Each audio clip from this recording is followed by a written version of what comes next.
এরকম অঙ্ক বিভিন্ন কম্পিটিটিভ এক্সামে আমরা দেখতে পাই, বা ক্লাস 10-এর বইতে তোমরা দেখতে পাবে এরকম অঙ্ক। কিভাবে করব? সাধারণ নিয়মে যদি করি, করণী নিরসন করতে হবে, তারপরে আমাদের অ্যান্সার করতে হবে, বা ভগ্নাংশের যদি যোগ করি তাও কিন্তু অ্যান্সারটা পেয়ে যাবে। কিন্তু আমি আজকে শিখবো একটা ফর্মুলার সাহায্যে। ফর্মুলাটা কি? 2a plus B by A minus B, যেখানে এই এটা ধরবো 5কে আর বি ধরবো এই 3টাকে। তাহলে অ্যান্সার কি হবে? 2 ইন্টু এ প্লাস বি, এ মানে 5, বি মানে 3, নিচে কি দেবো?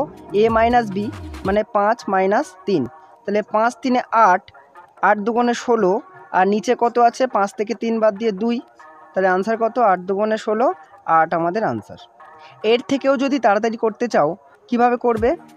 একটু চেক করতে হবে এই দুজনের যে পার্থক্য, বিয়োগফল যেন 2 হয়, এবং মাঝখানে যদি যোগ থাকে তাহলে কি করব? সব সময় এই যে এ প্লাস বিটা না, এটা করে দিলে আমাদের অ্যান্সার হয়ে যাবে। এখানে এ মানে কত? 5, বি মানে কত? 3, 5 আর 3 যোগ করে কত? 8। কেন এমনটা হলো?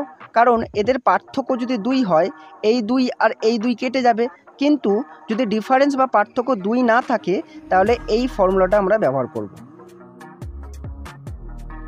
এখানে যদি প্লাস না থেকে মাইনাস থাকে তাহলে আমরা কি করব? এখানে প্লাস নিয়ে আছে, এখন মাইনাস।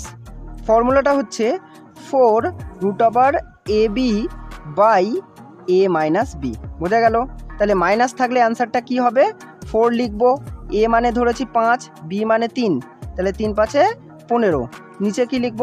5 মাইনাস 3, এ মাইনাস বি, তাহলে কি পেলাম? 4 রুট 15 বাই 2, 2 দুগুণে 4, তাহলে 2 রুট 15 আমাদের অ্যান্সার।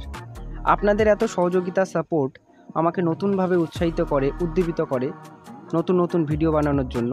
তাই সবাইকে অনেক অনেক ধন্যবাদ।